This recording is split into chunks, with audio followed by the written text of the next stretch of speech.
કાંચ જતા હતા ત્યાંથી એક વચ્ચે આપણા ફોલોઅર્સ છે જે સબસ્ક્રાઇબર છે અને એક પરિવાર જેવા છે કે એમને કીધું તમે દક્ષાબેન આવવું જ પડશે તો લીપ તો વહી ગઈ છે હવે બધા જો આ ગાત જ કરી ગઈ છે કામ મીરાબેન તમે તો થાકી જાઓ હાવ એને તો ડાયટ કરે છે એટલે કસરત કરવાની છે એટલે મારા માટે આ લોકો પણ ચાલીને આવે છે કે આપણે લેફમાં ને જવું ડાયટિંગ કરવાની છે એટલે જય ગૌ માતા તો આપણે સવારે તો ગોંડલ થી નીકળી ગયા હતા કચ્છ જવા માટે પણ તમને ખબર છે જ્યાં ગાયું હોય ત્યાં આપણે હેઠા ઉતરીને એવું બને જ નહીં ખાસ કરીને મહારાજ છે જે પાર્થભાઈ છે એને એટલો શોખ છે ઘોડીનો ગાયોનો ને ગાયોને જો લીમડાના છાયા હેઠે આવા તડકાની અને છૂટી જ રાખે છે બાંધીને નથી રાખતા આપણે પણ એક કોશિશ કરી છે છૂટી કરવાની પણ થતી નથી પણ પાર્થભાઈનો શોખ એવડો છે ને કે જે છૂટી રાખે છે ને આમ જો કેટલી ગાયના શોખીન છે એ તો તમે જો શોખીન નહીં એને ગાય પ્રત્યે કેટલો પ્રેમ હશે એ જુઓ તમે એની લાગણી કેટલી છે લાગણી એટલી બંધાઈ ગયેલી છે કે ગાયોને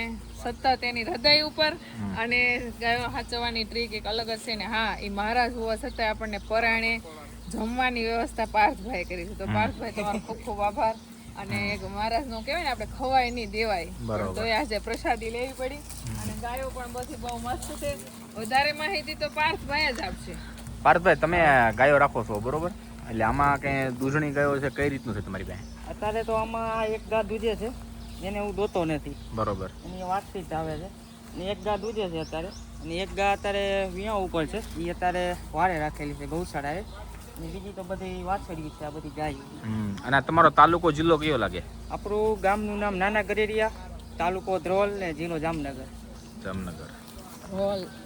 ધ્રોલ પહેલી વાર તું અહીં આવી છો પહેલી વાર આવી છું ને આમ ધ્રોલ આમ ક્યારે ખબર ધ્રોલ ની હો ધ્રોલ મને બહુ બોલતા નથી આવડતું ગુજરાતી એટલે જે બોલું એ સ્વીકારી લઈએ બધા અને કઈ ગાય નું નામ શું અહીંયા લખેલું છે રૂપલ ગીર ગૌશાળા તમારી ગૌશાળાનું નામ છે વાહ સરસ આપણી રૂપલ વાછડી દેખાડી આપણી ગૌશાળાનું નામ છે આ રૂપલ આપણી રૂપલ હાલે રૂપલ વાહ આપણી રૂપલ જોરદાર વાછડી છે પણ આ એની માં છે હા હા આપણે બેનો ફોટો જે બનાવ્યો હતો ને આ ગાને બરોબર આ રૂપલ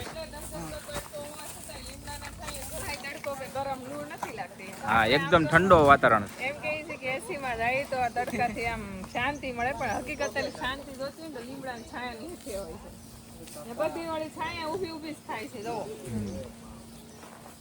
કેમ રણ કેમ એવું રણ એટલે એની વાત જો આપણે અહીંયા ભાવનગર બાજુ કેમ મીઠાની ઓલી ખેતી થાય એમ અહીંયા તે મીઠાની થાય પણ અહીંયા તો મને આમ ઝાકું ઝાકું લાગે છે ધોળું મીઠું નથી દેખાતું એવું ન હોય અને હરખું બીજી કરવાનું હોય અને ત્યાં નીકળી જગ્યા આમ રણ જેવું જ બતાય છે આમ કેમ આપણે સિટી આવે કે ગામડું આવે એવું ત્યાં બહુ લાંબા રૂટે આવે બહુ આપણે કેમ તરત આવે એવી રીતના નથી આવતા ટૂંકા નજર નાખી નીકળું રણ જ જેવું કેમ તો આપણે છે ને અંજાર પોગવા આવી ગયા છીએ અને થોડીક જ વાર છે આપણે જેસલ તોરલની જે સમાધિ છે એમના દર્શન કરવા જવાના છે ને અહીંયા તાપમાન કેટલું છે આંબાના પાન હોતે બળવા મળ્યા જુઓ કેરીઓ નાની હવે આમ હુકાવા મળી છે નાની નાની કેરી છે ને ત્યાં પીળી પડવા મળી એનું કારણ એ છે કે તાપમાન તો આપણે પોગી ગયા છીએ શ્રી રામ કૃષ્ણ ટ્રસ્ટ જ્યાં મનોજભાઈ સોલંકીની ગૌશાળા છે અને ઘણું બધું ગાય આધારિત ત્યાંનું વાતાવરણ છે અને આપણે આ કુટિયા કે જે ગાયના છાણમાંથી બનાવેલી છે ત્યાં રાત્રિ રોકાણ કરેલું છે તો અહીંયા આવીને ઘણી બધી કુદરતીના ખોળે પધારી ગયા છે એવું લાગે છે જોવા આમ ત્યાં ખાલી લાઇટિંગ જ છે બીજું કંઈ છે એની ખાલી ગાયના છાણથી લીપેલા ઓરડા છે અને આમ જોઈ શકો છો ઉપર છતે નળિયાની છે અને બારણા જુઓ આ બારણાનો કંડાર જુઓ આ અંદરની ડિઝાઇન જુઓ રૂમની તો કહેવાય ને કે આપણા સદભાગ્ય છે કે આપણને આવી એક ગાયોની કૃપા છે ગાયની સેવાને કારણે આપણે આજે ગાયોની રજની ગોદમાં સુવાનો મોકો મળશે અને આજની રાત આપણે અહીંયા રહેવાનું છે ને અહીંયા આપણે કાલે સવારે પછી તમને બતાવશું કે અહીંયા કેવી રીતની ગૌશાળા છે કઈ રીતની ટ્રેનિંગ અપાય છે કેવી કેવી વસ્તુ છે બધી એનું આપણે અહીંયા આજ કાલે સવારે તમને બતાવશું ત્યારે હાંસ પડી ગઈ છે એટલે આપણે અત્યારે ખાઈ પીને સુઈ જવાનું છે તો આપણે કુકમા ગૌશાળાએ જે આવ્યા છીએ ત્યાં આપણે નાહી ધોઈ તૈયાર થઈ ગયા છે અને હવે આપણે છે ને બધા નાસ્તો લેવા માટે જોવો રસોડે ગયા છે કે જ્યાં કુદરતી રીતે ચૂલા ઉપર બનતી રસોઈ કે જે આપણે સવારમાં બનતી હોય એ રસોઈ છે. અને અહીંયા જુઓ આ જ ખંડ ભોજન ખંડ છે કે જ્યાં આપણે જમીન ઉપર બેસી અને જમી શકીએ. અને એ પણ ગારથી મસ્ત લીપેલો છે ને ઉપર જુઓ આવી રીતના ઘાસવાળો છે. તો આવી રીતના આપણે જમવાનું છે. અત્યારમાં આપણે છે ને સવારનું શું કહેવાય કે શિરામણ કરી લીધા છે અને છોકરા બધા જો કાનુડા જેવા તૈયાર થઈ ગયા છે. અને હવે આપણે જવાનું છે ગાય આધારિત છાણમાંથી કેટલી વસ્તુ બને છે, ગૌમૂત્રમાંથી શેનો ઉપયોગ કરવામાં આવે છે અને ગાયોના દર્શન કરવા. મીરાબેન ગાય નથી રાખતા પણ મીરાબેન આપણી હારો હાર ગાયોના દર્શન કરે છે. બોલો એને રીતે ગાય પ્રત્યે કેટલો પ્રેમ ભાવ છે. બે દેરાણી જેઠાણી છે અને મારી પાકી બેનપણીયું છે. ગાયું છે પણ સાસુમાં અત્યારે સંભાળી ગયા એટલે વહુને કઈ ઉપાધિ નથી એવું. અમે જો દક્ષાબેન ભેગા અમને પણ અહીંયા આવવાનો મોકો મળ્યો ને અહીંયા આવીને ખૂબ જ મજા આવી, કારણ કે અહીંનું વાતાવરણ એટલું શાંત છે અને રહેવાની વ્યવસ્થા પણ એવી છે જાણે પ્યોર પ્રોપર કચ્છમાં હોય એવું અહીંયા ફિલિંગ આવે છે. અમને બહુ મજા આવી. ખાસ તો એ જણાવવાનું કે આ બે છે ને આખો દિવસ 24 કલાક એસી માં રહે, છતાં એસી વગર અહીંયા પંખા વગર રહ્યું ને એટલે બહુ મહત્વની વાત છે. એટલો એને પ્રેમ ભાવ છે પ્રકૃતિની સાથે. તો હવે આપણે રામકૃષ્ણ ટ્રસ્ટ છે તે ગૌશાળાની અંદર આપણે દર્શન કરવા જઈશું ગાયોના, અને ઘણી બધી વસ્તુઓને જાણવા મળશે. તો આપણે જોઈએ આગળ.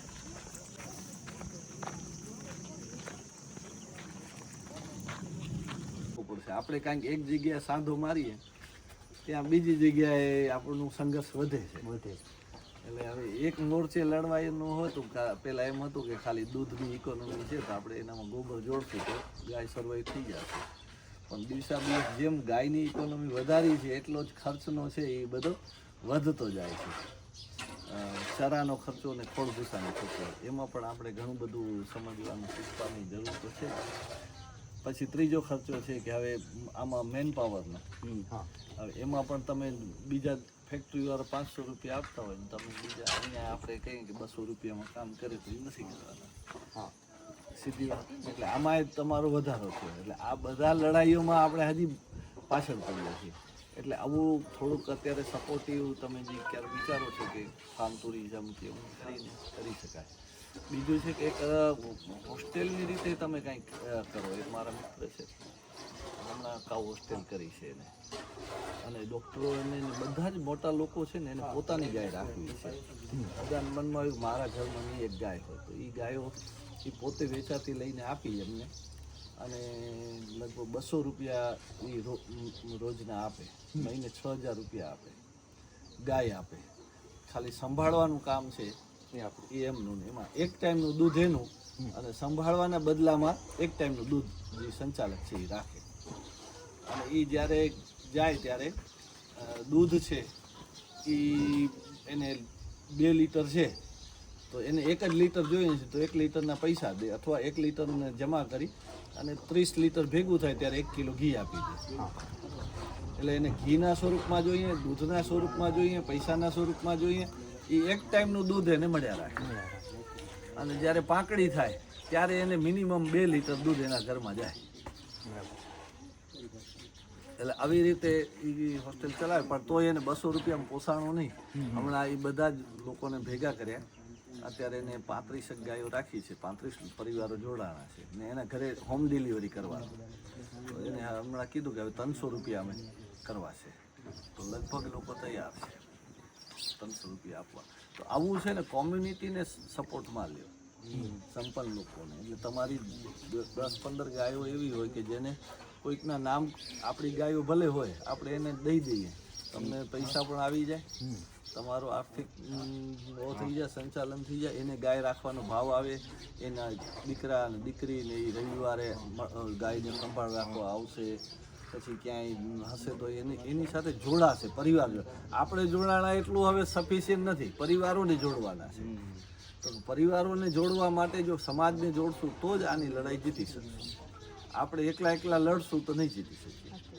કારણ કે આપણે કેટલાક સમય સુધી કરીએ, કારણ કે આવનારી પેઢી કરશે તો જ તે રહી. એટલે આને સમૃદ્ધ નહીં બનાવીએ ને ત્યાં સુધી આ સફળ થવાનું નથી. એટલે સમૃદ્ધ કોણ બનાવે કે ભાઈ આ આપણી જે પ્રોડક્ટ છે કે જે આપણે વિષય છે એ સંપન્ન લોકોની વચ્ચે જાય, અને એનું થોડુંક એ લોકો જ્યારે હાથમાં લે છે ને એટલે ગાયનો વિષય ઓટોમેટિક હાલવા મળશે.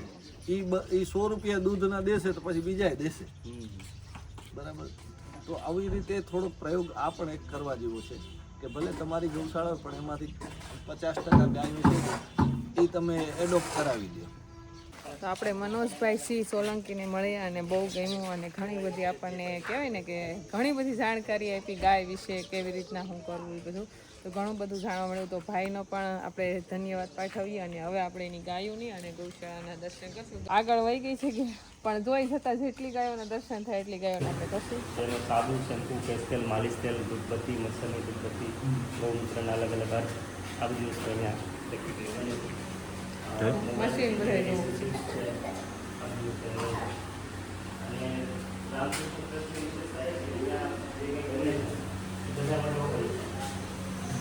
અને 365 દિવસ કોઈ પણ વ્યક્તિને ટ્રેનિંગ લેવી છે તો નિઃશુલ્ક ટ્રેનિંગ છે. એની અનુકૂળતા પ્રમાણે 5 દિવસ 15 દિવસ અહીં આવી શકે. આ બધી વસ્તુ જે બને છે પોતાની રીતે એમની સાથે બનાવે, શીખે. પોતાને જ્યાં સુધી કોન્ફિડન્સ ના આવે કે હું ઘરે જઈને આ બનાવી વસ્તુ બનાવી શકું, ત્યાં સુધી અહીંયા રહેવા, જમવાની, શીખવાની બધી જ વ્યવસ્થા નિઃશુલ્ક છે. આવું ટાઈમ માટે આ ગૌમૂત્ર અર્થ માટેનું છે. અત્યારથી નીકળે ક્લાસમાં. એમાં ગોબર ગેસથી ચૂલો ચાલે. આમાં ગૌમૂત્ર ભરવાનું છે. ગરમ થાય વરાળ થઈને પહેલાંમાં ઠંડુ પાણી હોય. ઠંડુ પાણીથી અહીંયા આ છે સારું અમે મોડિફિકેશન કરીને બનાવ્યું છે માટે. આની અંદર ગૌમૂત્ર હોય. આ ચૂલો બધી ગોબર ગેસથી ચાલે. આ ડીશની અંદર જે વરાળ જમા થાય એમાંથી અર્થ બહાર નીકળે. ગૌમૂત્ર પછી એમાંથી ફ્લેવર બનાવવાનો છે. માનો કે સાદો અર્થ છે તો એના માટે ખાલી ગૌમૂત્ર. પછી કોઈ ડાયાબિટીસની સ્પેસિફિક બીમારી માટેનો અર્થ બનાવવાનો છે તો એમાં કડવો લીમડો છે, અશ્વગંધા છે, શતાવરી છે, એ પ્રકારની ઔષધીય ગૌમૂત્ર સાથે થાય. પછી માનો કે આપણે ઘણા બધા અરજી કરતા એની પ્રોસેસ આવી જ હોય. સેમ પ્રોસેસ છે પણ અર્થ છે એ અલગ અલગ ફ્લેવર માટે. હા, બાકી સાદો અર્થ છે એમાં ખાલી એકલું ગૌમૂત્ર. તો આપણે હવે આવી ગયા છીએ ગાયના છાણમાંથી બનતી તમામ પ્રોડક્ટના મશીન છે. જો ગાયનું છાણ કેવી રીતના મિક્સ કરવું, કેવી રીતના એના અલગ અલગ મોડ છે, કેવી રીતના એની ડિઝાઇન આપવી, કુંડા કેવી રીતના બનવા, ગણપતિ દાદા કેવી રીતના બના, એ આપણને લાઈવ જોવા મળે છે. અમારી જો અહીંયા આપણે જે કાચ પેપર આવે ને નાના બાળકો માટે તમે આવી અને એક અલગ જે ગાયના છાણમાંથી જ બનેલું છે પણ અલગ ડિઝાઇન જોવો એની ઉપર મુલતાનની માટી લગાડવી છે. ને જો નાના બાજુ એકદમ હળવા, પછી આપણને એમ લાગે વજનવાળી વસ્તુ છે પણ વજનવાળી નથી. અને તમામ ડિઝાઇન તો આપણે ઘરમાં આપણે ડેકોરેટ કરવા માટે અથવા તો તોરણ લગાડવું હોય કે ઘડિયાળ લગાડવું હોય તમામ વસ્તુ અહીંયા છે આપણને જે બને છે અને જોવા પણ મળે છે. ઘણી વાર આપણને વિચાર આવતો હોય કે ભાઈ શાક બકાલા નથી મળતા, એટલા બધા મોંઘા મળે છે તો બધા જ્યાં શાકભાજી નહીં ઉગતી હોય ત્યાં બધા કેવી રીતના ખાતા છે. તો જો આ દેશી મરચાં છે અને અહીંયા જો દૂધી છે. તો આવી રીતના તમામ શાક બકાલુના કટિંગ કરી બટકા કરી આમ જો આ સોળી છે, લીલી સોળીને આવી રીતના હોળતું ભૂકવી દઈ અને આના બટકા કરી અને પછી આપણું જ્યારે ઉપયોગ કરવા સુકાઈ જાય પછી પેકિંગ થાય અને જ્યારે એનો ઉપયોગ કરવો હોય ને ત્યારે આ બધાને આપણે થોડુંક અમથું પાણી નાખી ગરમ પાણીમાં બાફી અને ફરી પાછું આ બીટ છે અને ફરી પાછું આપણે ગરમ પાણીમાં બોઇલ એટલે તો બાફી અને ફરી પાછું આનું શાક બનાવી શકાય. તો આ એક સારી ટ્રીક છે અને અહીંયા જો કોઈ પણ હીટિંગ વગર ખાલી આમને મૂકવામાં આવે છે અને બધા શાકભાજી. આ દૂધનો પાવડર આપણે બજારમાં મળતા દૂધના પાવડર બહુ વ્હાઈટ હોય છે પણ જો આવી રીતના બને છે દૂધનો પાવડર. સામે બુલડોઝર જેવો પ્રાકૃતિક ખેતીનું સર્ટિફિકેટ કોણ છે? આવું નહીં ઉડે ને એ પ્રાકૃતિક ખેતીનું સર્ટિફિકેટ. જો કેમિકલ વાળી દવા છાંટી હોય એક જીવડાને ખાય એટલે એના કરંટ આવે ભાગીએ. જીવડા ત્યારે જ ખાઈએ કે કેમિકલ વગરના જીવડા છે, પ્રાકૃતિક જીવડા છે, એને પ્રાકૃતિક બગલાને પ્રાકૃતિક ખાવું છે તો એને તો કમસે કમ પ્રાકૃતિક મળે એની સર્ટિફિકેટ.